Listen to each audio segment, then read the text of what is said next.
Hello, welcome to Train Signal. You're watching this lesson on distributed power management. In this lesson, you'll be learning what distributed power management is and how it can provide dramatic cost savings for your vSphere environment. We'll be covering the specific requirements for using DPM, as well as the limitations when using it and how to configure it.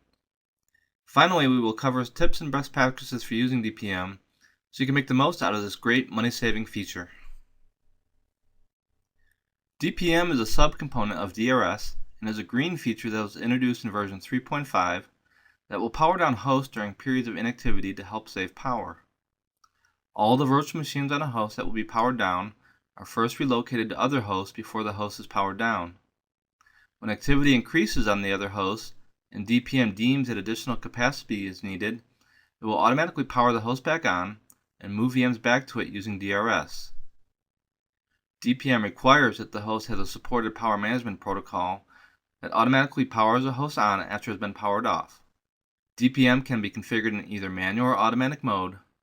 In manual mode, it will simply make recommendations similar to DRS, and you will have to manually approve them so they are applied. Automatic mode enables vCenter Server to automatically execute power management related recommendations. You can also configure DPM so certain host servers are excluded from DPM, and also specify that certain hosts are always automatic or always manual. While DPM existed in VI3, it was not officially supported and was considered experimental.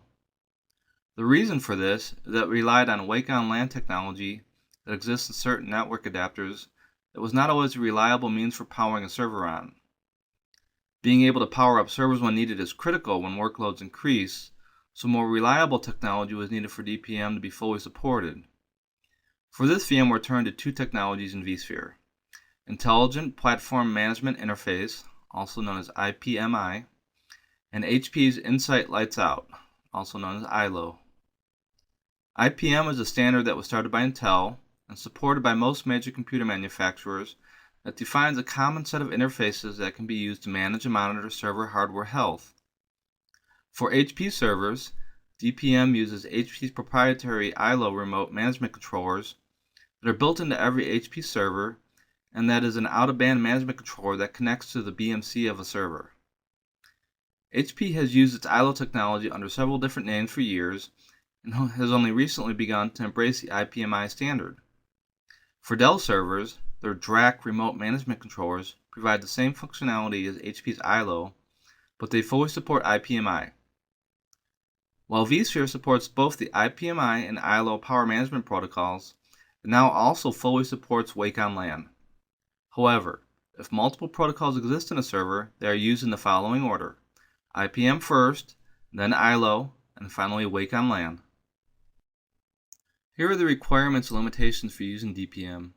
DPM requires that the host be a member of a DRS-enabled cluster. Before you can configure DPM in vSphere, you typically have to enable the power management protocol on whatever method you are using. If you are using wake on LAN, this is usually enabled in your host server's BIOS. Depending on the server, for IPMI you can usually enable this also in the server BIOS, or in the web-based configuration utility for the server's out-of-band management board, such as the Dell DRAC or the HP ILO. This setting is usually referred to as IPMI over LAN. For HP's ILOs, make sure the lights out functionality is enabled in the ILO web-based configuration utility. It usually is by default. Both IPMI and ILO require authentication to be able to access any of their functionality. Wake on LAN does not, however. The limitations of DPM are if you are monitoring your ESX servers either through vCenter Server or a third-party monitoring system, an alert will be triggered whenever a host is shut down. Also, if you're using HA in your cluster, be aware that DRS and DPM maintain excess powered on capacity to meet the HA settings.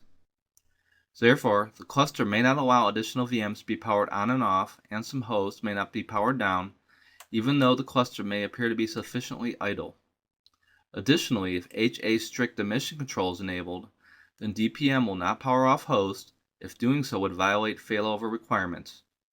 If HA strict emission control is disabled, then DPM will power off hosts even if doing so violates failover requirements. Let's now cover how to use DPM. You should first verify that IPMI, HP's ILO, and Wake on LAN for NICs are enabled in the BIOS of the host server. By default, these are almost always enabled, but it doesn't hurt to double check. If you're going to use Wake on LAN, you can determine if a NIC supports the Wake on LAN feature and that it is enabled in the vSphere client by selecting a host and choosing the Configuration tab, and then under Hardware, select Network Adapters. All of the host NICs will be displayed, and one of the columns shows if Wake on LAN is supported or not. Let's now look at a demonstration of checking to see if a NIC supports Wake on LAN.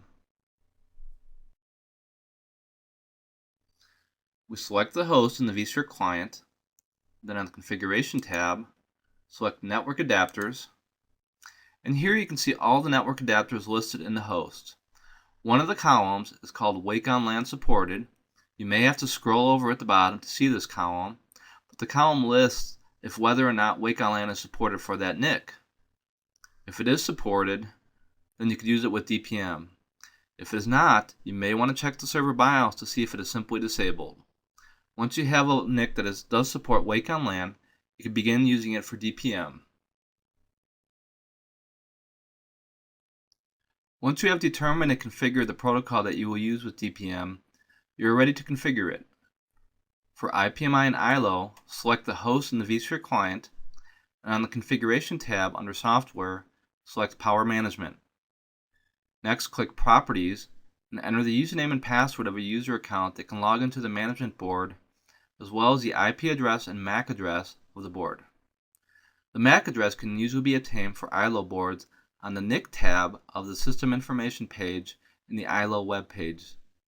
Let's now look at a demonstration of configuring DPM for use with IPMI or HP's ILO.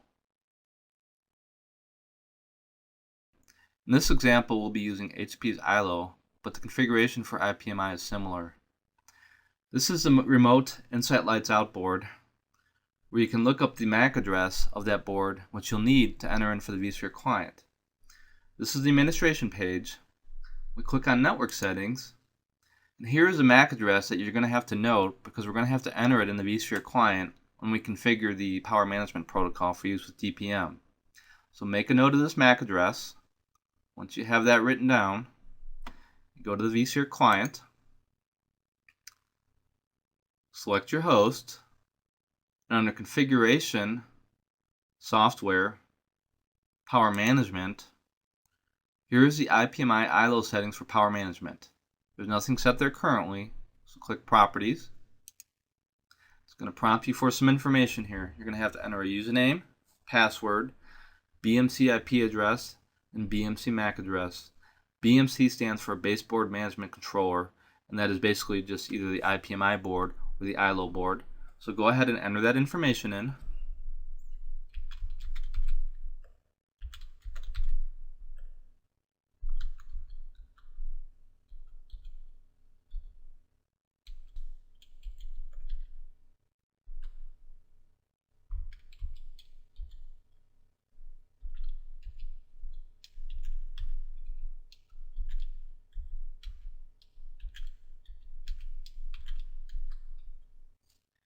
When you're done entering the information, click OK. And now it's complete. And that completes this step of configuring the IPMI ILO settings for power management before we configure DPM.